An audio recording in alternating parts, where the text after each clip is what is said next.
right, you're welcome back. Today we are diving into a topic that's as flashy as it's controversial, the dark side of new money. We are living in an age where young people are building wealth in completely new ways, from tech, crypto, content creation, social media influencing to even blockchain driven platforms. It's fast, it's visible, as you all know, and it's changing what money means for millennials and Gen Z. But behind the glitz is another reality: debt, short-term wealth, the pressure of image, and in some cases, money that vanishes as quickly as it comes. Now, to help us unpack this, I have with me Mr. Andy Umana, founder and head of growth of Recify Africa, Africa's first blockchain-based real estate platform. He's an investor in property technology, and also is leading important conversations around wealth, investment, and the future of money. He also has an upcoming event, which we're actually going to be focusing and talking more about it, new money. So, Mr. Andy, you're welcome. How are you doing? Thank you so much. I'm fine, thank you. I'm fine, thank you. How are you? I'm super fine. Let's talk about your company a little bit. Tell us a little bit about Recify. What's it all about? Recify is that new platform that allows just about anybody invest in real estate. So what we're trying to do is essentially allow just anybody, the trader, the school guy, anybody, invest in real estate by reducing the barrier to entry, right? I know it's very popular for people to say that property is the most important asset for anybody to have, but you will find out that it's even becoming harder for the new millennials, the new Gen Zs, to buy into a property because they are quite expensive. So our intention as a company is to allow 1 or 10 people or 15 people come together as a pair, right, and buy a property. That way you can actually start out your real estate investment journey from ground. And when we say from ground, we're saying that you can start investing in real estate as you know it, with as little as 50,000. I'm sure it's going to be very little places in the world where you find land to buy for as little as 50,000. But with the idea of fractional ownership, which is what we are centered around, which allows 1, 2, 3, 4, 5 people come together and come together as a piece to buy a property, right? Yeah. You can see that more people and more youth or millennials can be investing in real estate as they grow their wealth. Yeah. Okay. All right. Now, today's topic, we are looking at the dark side of new money. But when we say new money, what does it mean to you in today's context? And how is it different from traditional old money? When you say new money, right, you think of it as those that just made money recently. What are the new things that weren't here before, right? And I'll give you a few. So years back, nobody was talking about influencer marketing as a thing, right? But right now, like it's a niche on its own. There are people that call themselves content creators that make a lot of money. Before 2008, there was nothing like the blockchain technology, right? You see a lot of people now making money from this new thing. Before 2000s, there was nothing like technology. You find out that after the people now start making money from like the likes of Facebook. Yeah. So these new people that invent new things, that brings innovation and make money out of these things, that's what we call new money, right? Those new things that comes out. And as life goes on, we've seen that one thing that is consistent is that innovation is always going to continue improving. Exactly. And when new innovation comes up, new money are printed into the economies of those that have money. So new money are those new people, the new set of people that just have money now. That's what I call new money. Okay, so now, according to global study by Credit Suisse, it showed that more than half of Gen Z millionaires built wealth through social media, crypto, and also online businesses. And I believe you've worked with a few of them. Do you think these digital-driven sources of wealth are sustainable, or are they, should I say, setting something different? What's your take on that? I think that or for like more financial crashes. Yeah, go ahead. Yes. I think that just the natural element of wealth in itself, right? When the invention of cars came into thing, they were car millionaires then, right? But I will say that every car millionaire is still a millionaire. I don't know if you get what I'm trying to say. Yes. Like I earlier said, new inventions, innovation would definitely mint new money holders, right? And for you to become an old money, what you need, right, is to do something that or understand how to manage the wealth that you've made, right? In all honesty, if you're not careful, you see that new people have started making money. People are making money from crypto. People are making money from real estate, forex, right? Yeah. People are making bigger stuff that are new, relatively new to what we know, as to what our fathers knew. Exactly. As ways to make wealth, right? But being sustainable or not sustainable doesn't depend on the money or where it's coming from. It depends on understanding of money. And I find out that a lot of people do not even understand what money is. They don't even understand the principles, the basic principles of money. And the truth is, money is money, whether it's new or it's old. Right? Yeah. The only thing that is different with money is the principles that comes out of the money. Exactly. Right? So when you're in that place where you're just about making money, you're the new money guy. The thing you need to look for, the next most important thing you need to place your hands on is how to manage wealth. Exactly. And a lot of Sustaining it. Make it sustainable, because it's easy for anybody to make money, I promise you. With the likes of anybody can do TikTok live, right? And you have $30,000, right? I don't think that before now that doesn't exist, right? But my point is, how do you create a system that ensures that if you make $30,000 today, you're growing month on month at this rate, you're growing month on month. You can invest into another thing. Exactly, right? So this is my take on this conversation about money being old or new, right? It's about the systems. Systems are always going to remain the same way. The systems of managing money, the principles of money in Nigeria is the same principles of managing money in the US. They're the same principles of managing across the board. And God has made it possible for us to live in a lifetime where we now live in more like in a global village. Yeah. You can't say that you can't get access to the information in the UK. You can't get access to the information in the US. We have the internet that brings all of us together. Right? So this new money that we are looking at now, we have a problem with it, and we also have an opportunity. Because right now we have access to information that can make us understand how Americans manage and grow their wealth. We can understand how Nigerians manage and grow their wealth, and build our own systems that are unique to our environment. Okay, now you talked about social media. Social media is created with what economics actually call wealth illusion. Now, people look rich online, but in reality, many are in debt. Now, from your own perspective, I believe you work with a lot of business people. How is this illusion shaping the decisions of young people, especially when it comes to investments and real estate, especially your field? Yeah, so the truth is, to be fair, social media has always been there. It has always been about community. I look at social media as a community, but right now, the community that you have to deal with, when you are in your village, maybe somewhere in Akwa Ibom, has to be like 20 people, 30 people, right? Like small clusters, and you don't get a lot of information outside of it, right? But social media now, the community that you're dealing with, the people that you have in one village that you're also in, right, is the internet. True. So everybody, you're looking at the lifestyle of a guy living in Dubai. That has an advantage that you don't have. You're looking at the lifestyle of a guy living in the UK. That has an advantage that you don't have. You're looking at somebody living the lifestyle of in the US, or the president's son. That has an advantage that you don't have. And you want to look like him because of, social media has a persona. You want to look like what you want to become. I believe that is good some days, but that's not a good principle for wealth creation. And that is what social media actually glorifies. They want you to look a certain way to be a certain guy. And that's why you find a lot of youth under a lot of pressure, under a lot of debt, to keep the look of what they perceive themselves to be, rather than what they truly are, right? I know that, yes, of course, it has made money for some people. Some people come on the internet and they tell you that they are this, they are that. And because of that, they make money. And that is why you find a lot of fakes, because you don't even understand the money, right? You come telling us a lie. You have to keep up, right? And that's why you see different things that is going on in the current world that is just driven by that validation that comes from, the community of the world will look at me like this if I put this and this and that. And I tell people to always look at some things. And that's why I choose the kind of people that I look at on the internet and I like mentor. I want to try to be like.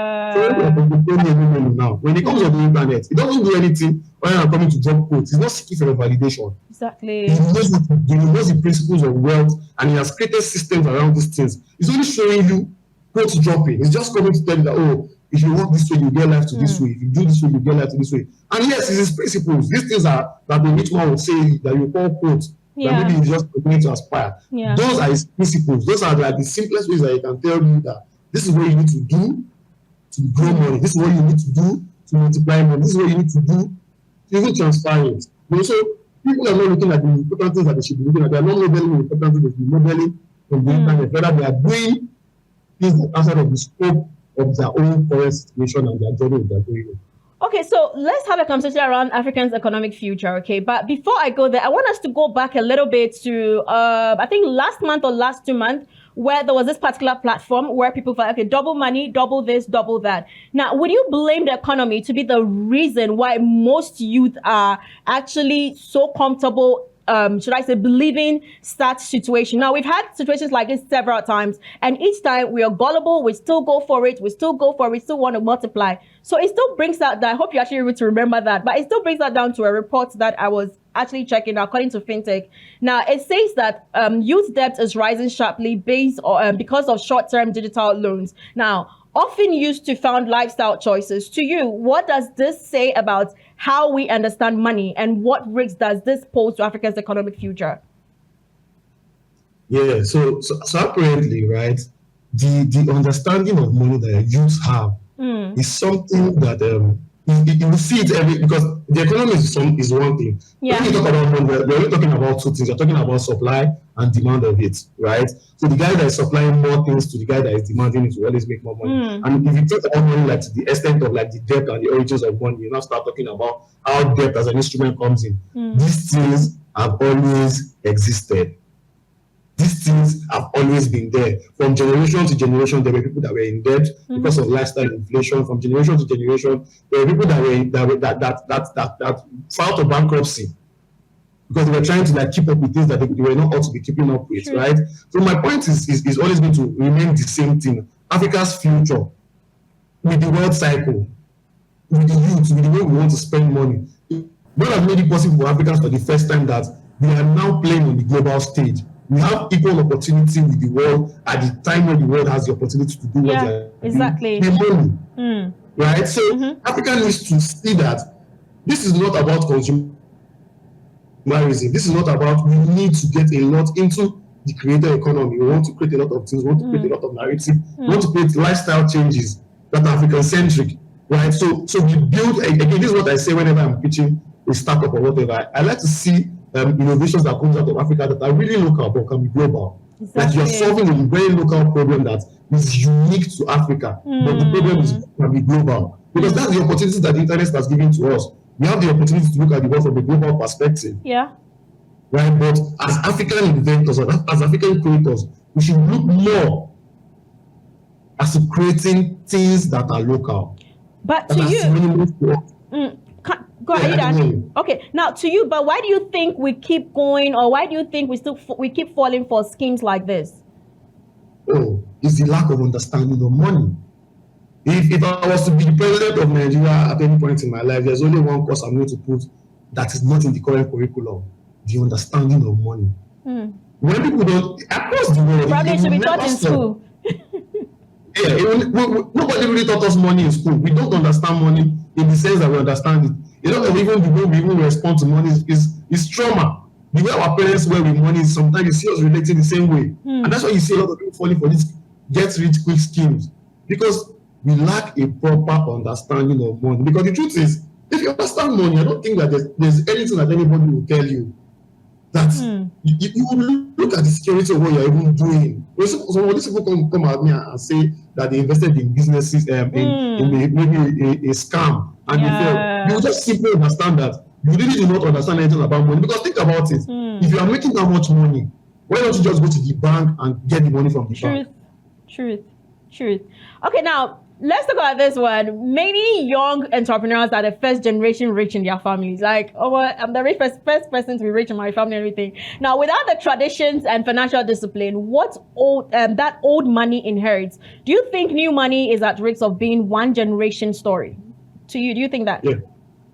I really, that's why new money is always going to look like new money all the time to old money.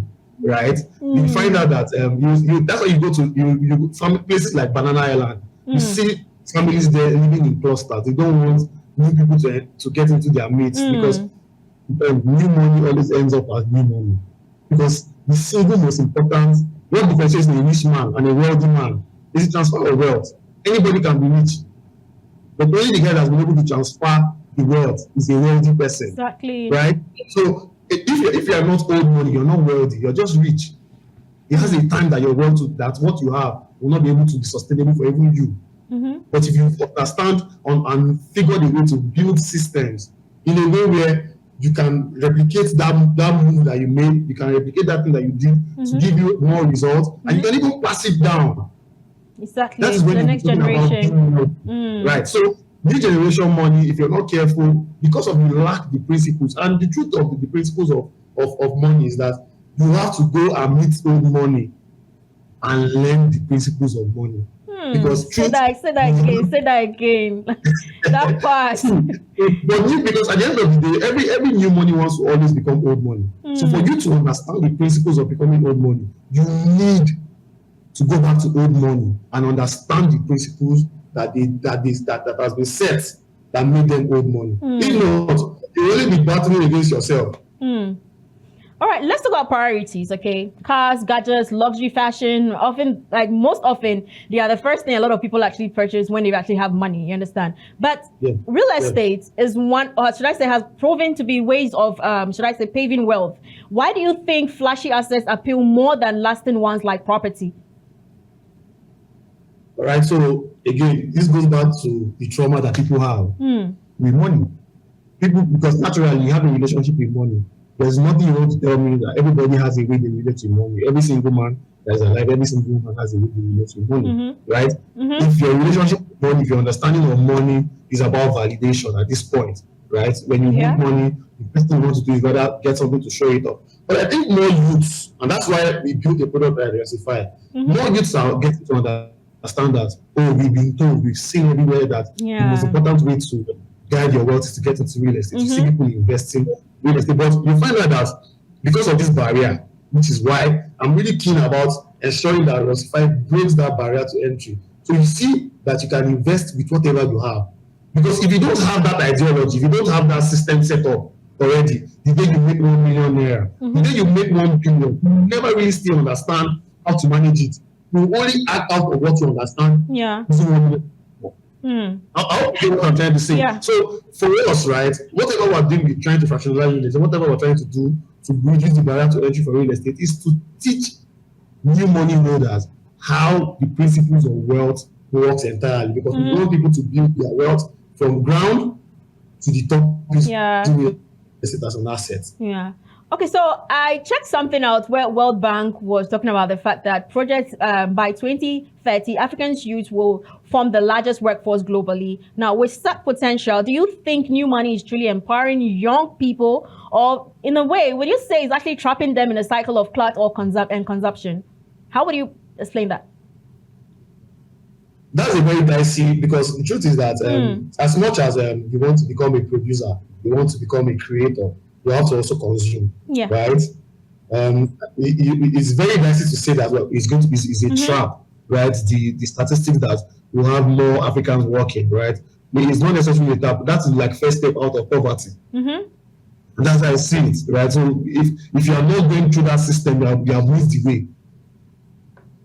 So it being a trap or even not being a trap, I don't think that anybody can say that. It's just how we are able as a collective, because we have to, and that's the principles of blockchain, that's the principles of community, that's the principles of even social media. We need to look at ourselves more as a collective rather than an individual, right? If as a collective we are going into the workforce, if we're in the workforce more as a collective, definitely we'll become more creators. And it will invariably affect the African continent in the grand scheme of things. That's my perspective. Truth. All right, blockchain. Okay, Rectify. I know working on your entrepreneuring, something like that. Now, it's meant to bring transparency and security to investment. To you, do you actually believe that technology can protect new money earners from poor decisions and also help them transition from sustainable wealth? Sorry. Yes, definitely. Definitely. Can you emphasize a little bit on that? Yeah, so let me give you like a practical example. I like to tell stories whenever I'm having discussions, right? I'll give you like one of the reasons why we even started the company Recifa as a thing. I'm in the crypto space as a thing. I was even a tutor at some point teaching people how to trade and all that, right? And I got an opportunity for a real estate deal. I think it was a land at the time. It was way above what I had as liquidity.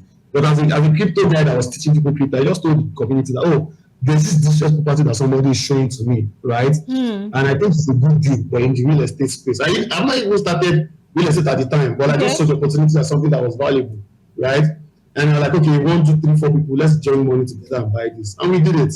We bought the property, and lo and behold, we sold the property for around 2 times what we got it for. And should I tell you what the most interesting thing about this thing was for me? It was the singular fact that all of us that contributed money to buy that property, right? We made more money from buying that property than we made from even trading crypto at the time we were trading crypto. Because we lost all our money. Crypto is that market where you can make 1 million in one night, right? And you can lose 10 million too in the same night. It's very volatile at the time. You have to have the heart for it. Exactly. It's very volatile, right? So, that's why we betted out, okay, if this can be a platform, this can be a system, how can we use what we currently know, technology like blockchain, to make it like secure that way? Because at the end of the day, if you are making $1 million from the crypto market and you are not keeping anything in real life, you're not really making any money. Because this is what I tell people.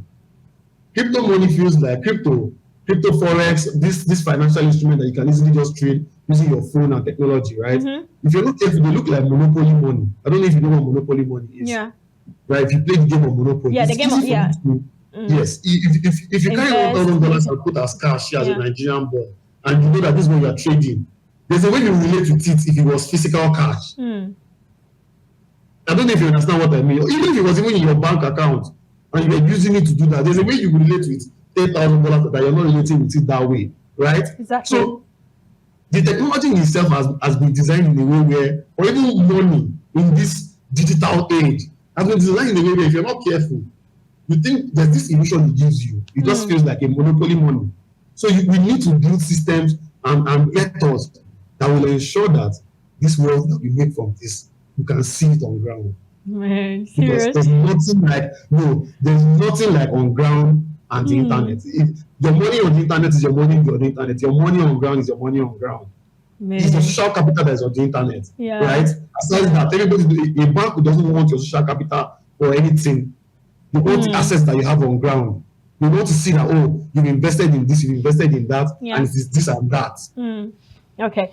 Now, let's bring it down to social media. I think in this case, a lot of people would really want to understand this particular one. So some analysts are saying that clout is the new currency right now. Followers, likes, should I say online influence, and all that are all monetized lately. You understand? Everybody's account is monetized. But does cloud-based wealth have many real, have any real say when it comes to power compared to traditional investments?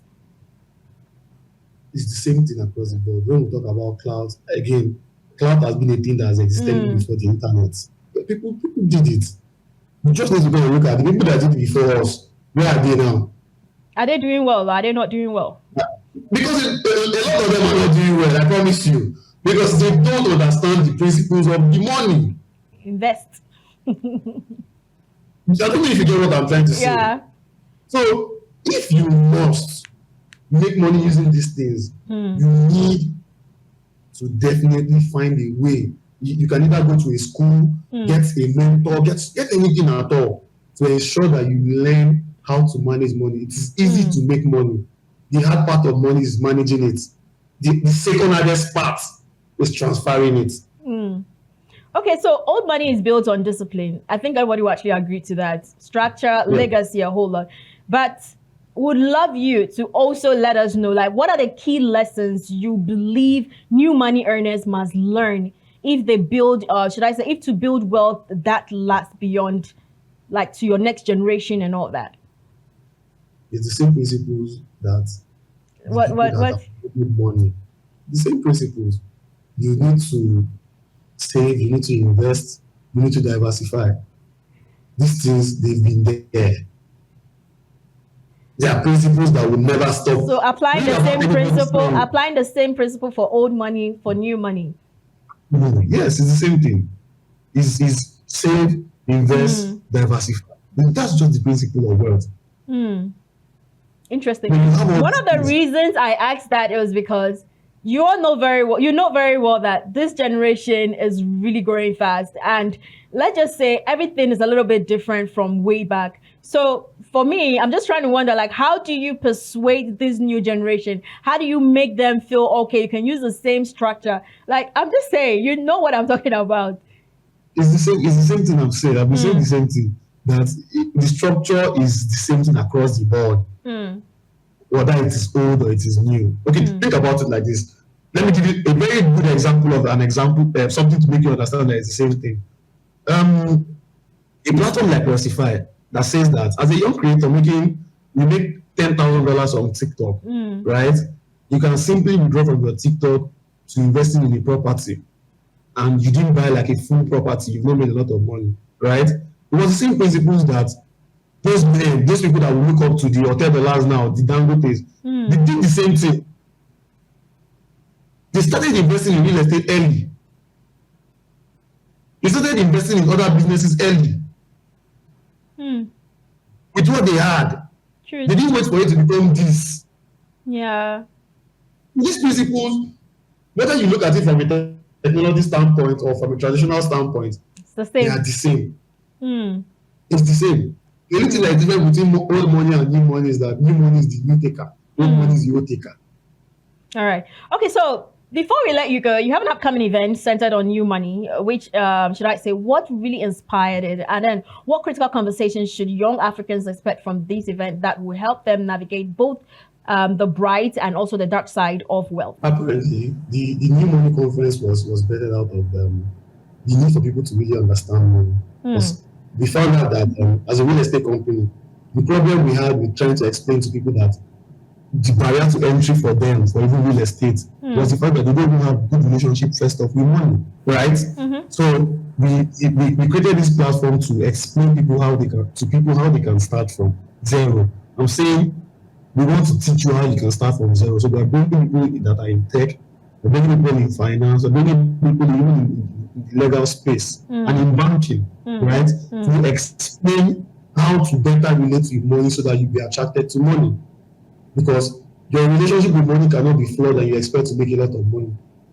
You need to maintain a beautiful relationship with money for you to attract money. So the conference is entirely to just teach people, reorient people that needs to be reoriented, make some people unlearn some things that they know about money. Exactly. Right? So they can better relate with money. That way they can even accumulate more of it, they can multiply it, and they can even transfer it down. Because I think that's something convention a lot of people are not having. Not a lot of Nigerian businesses are transferred to the next generation. It is obvious. Yeah. Okay. Right? Not a lot of businesses are transferred to and it's something that we need to start paying keen attention to. How do you transfer and build a legacy for yourself, for your generation? Yeah. All right. Before we let you go, any message out there for business owners, Gen Z, millennials, anything you want to tell them? You can start from wherever you are and build your wealth up. Understand the way money works. Quotes, they cry. Okay.